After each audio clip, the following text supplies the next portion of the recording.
The Lord has told us to earnestly desire the best gifts.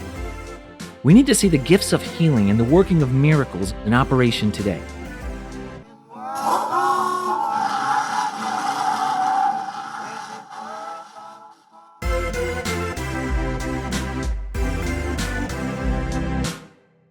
Smith Wigglesworth was a faith-filled man of God whose sermons have set fire in the hearts of so many as they pursue the supernatural Christian life. Wigglesworth said that there's a fruit of the Spirit that often accompanies healing. Let's see what that is. There's a fruit of the Spirit that has to accompany the gift of healing, and that is long-suffering. The one who's going through with God to be used in healing must be a person of long-suffering. They must always be ready with a word of comfort. If the sick one is in distress and helpless and doesn't see everything the way you do, you have to be patient with them. Our Lord Jesus Christ was filled with compassion and lived and moved in a place of long-suffering. And we'll have to get into a place like that if we're going to help those in need.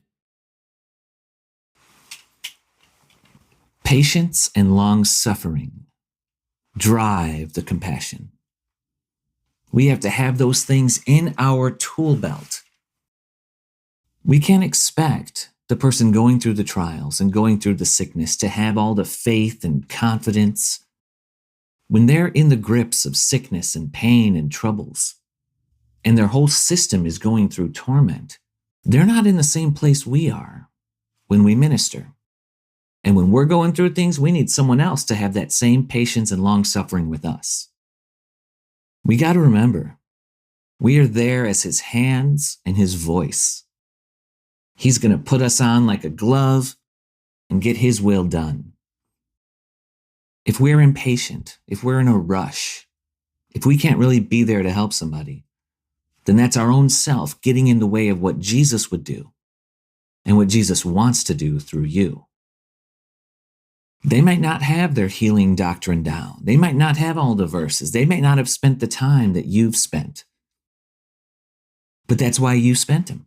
That's why you learned them.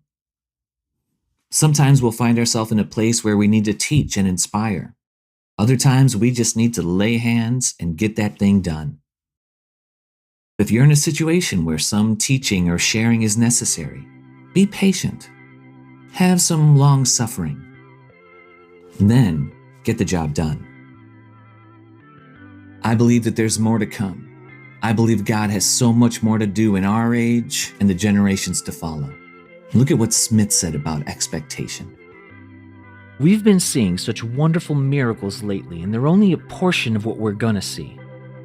I believe that we are right on the doorstep of wonderful things, but I want to emphasize that all these things will be through the power of the Holy Spirit. Don't think that these gifts will just fall on you like ripe cherries.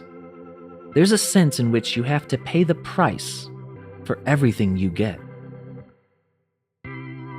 We must earnestly desire God's best gifts and say amen to any preparation the Lord takes us through, so that we can be humble, usable vessels who, operating by the power of the Holy Spirit, He can use in the gifts of healing and the working of miracles.